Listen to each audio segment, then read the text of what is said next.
Naaresto sa isang subdivision sa Laguna ang big boss umano ng Pogo Hub sa Porac, Pampanga na Lucky South 99. Pero git niya hindi siya ang taong hinahanap ng mga otoridad. Unang balita live si Bam Alegre. Bam!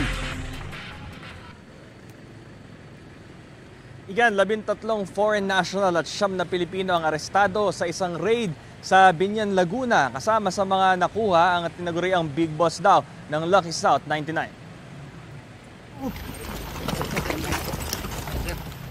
Sa cellphone video na ito, kuha ang aktual na pagsalakay at pag-aresto ng mga otoridad sa Binyan, Laguna sa isa sa mga tinaguriang big boss daw ng isang malaking pogo. Siya si Liu Dong alias Boss Boga, Boss Apaw at Boss Bahaw na leader umano ng kontrobersyal na Lucky South 99 na isang pogo hub sa Porac, Pampanga. Pagbaba niya ng sasakyan sa labas ng isang bahay, pinadapa siya sa kalsada at binasahan ng kanyang mga karapatan. Isang buwan ng ginawang surveillance kay Liu Dong ng pinagsamang puwersa ng Bureau of Immigration, Department of Justice, Interagency Council Against Trafficking at PAOK o Presidential Anti-Organized Crime Commission. Siya po ay papunta sa kanyang sasakyan, lumabas ng kanyang bahay, lumabas po siya panandalian doon sa party kasama ang kanyang mga bodyguard, yung kanyang mga close-in, siguro mabibihin o may pupuntahan.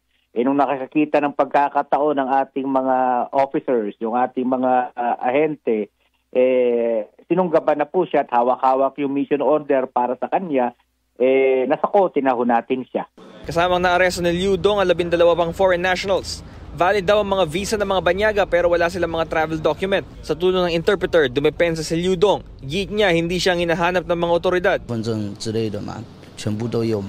Okay, maybe he thinks he's arrested strong guys, and then maybe after that he will provide the passport. Inaresto rin ng mga operatiba ang 9 na Pilipino na nagtatrabaho para sa mga foreigner. Sila yung mga driver, personal assistant at mga bodyguard. Itinanggi ng mga Pinoy na sangkot sila sa Pogo. Nabigla lang po kami, sir. Hindi po namin alam na ganon yung mga problema. Nabigla rin kami, sir. Hindi po namin nakikita yung mga nila, sir, gawaan nila, sir.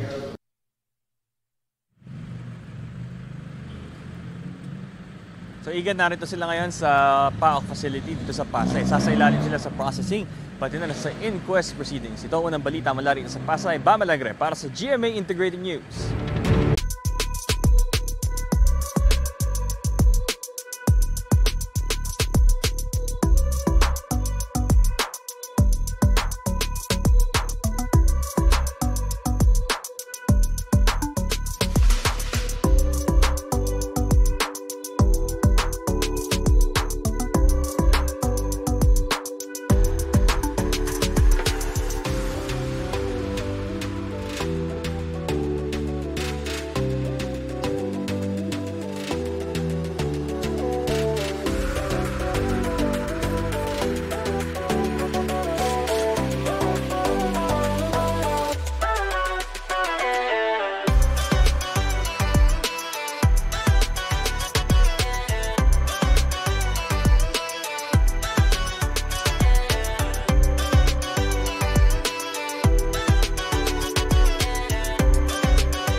Igan, mauna ka sa mga balita. Mag-subscribe sa GMA Integrated News sa YouTube.